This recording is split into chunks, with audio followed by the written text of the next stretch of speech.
Hello दोस्तों, आप सबको मेरा प्रणाम है। मेरे यूट्यूब चैनल आप सबका स्वागत। मैं सहिता आप लोगों के बीच एक बहुत ही प्यारा सा जितिया व्रत गीत लेकर आए। पसंद आए लाइक करें, शेयर करें, कमेंट बॉक्स में बताइए मेरा जितिया व्रत का गीत कैसा है। मेरे चैनल को सब्सक्राइब जरूर करें, ज़्यादा से ज़्यादा सपोर्ट करें और पूरा गीत जरूर सुनिए।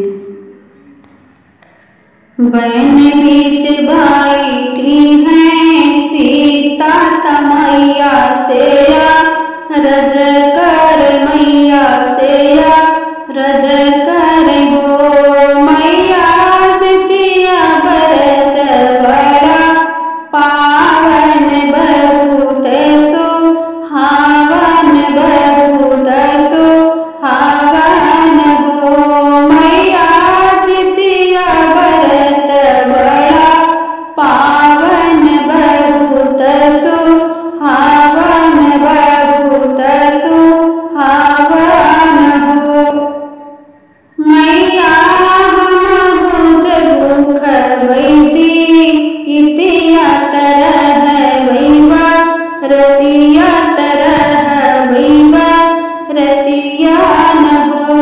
हंस हंस पूछे बन तपसी ने सुनो मोरी सीता सुनाहु मोरी सीता हो। सीता के कर खातिर भूख बूझी इतिया तरह व्यूबा रतिया तरह व्यूबा रतिया न हो।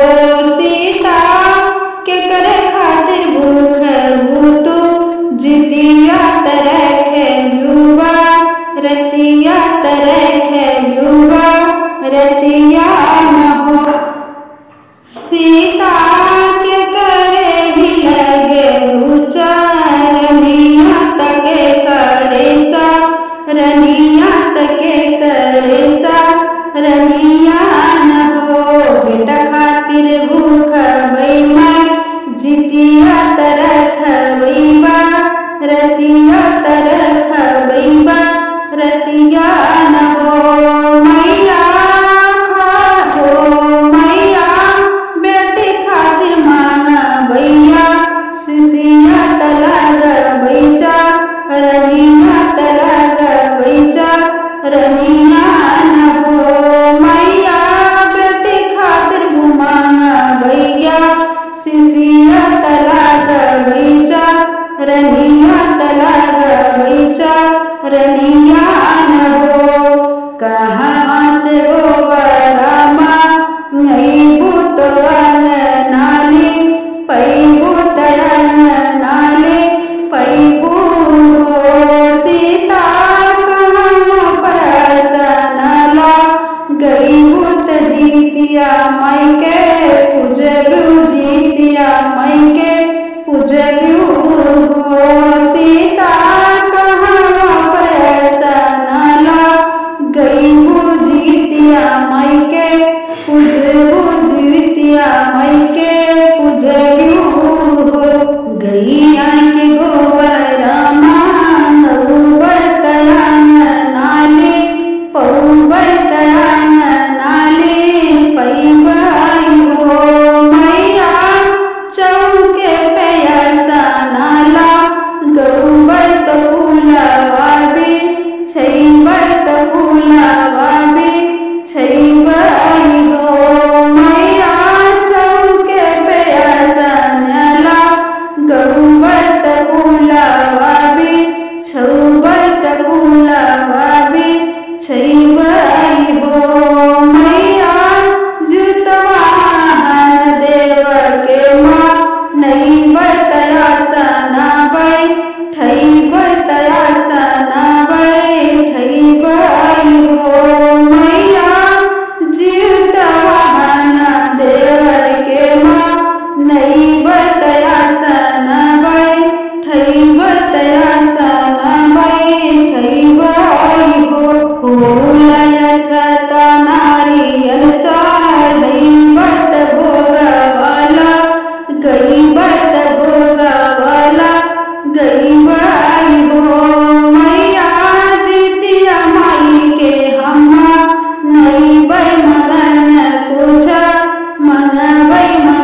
शीतिया माई के पूजवा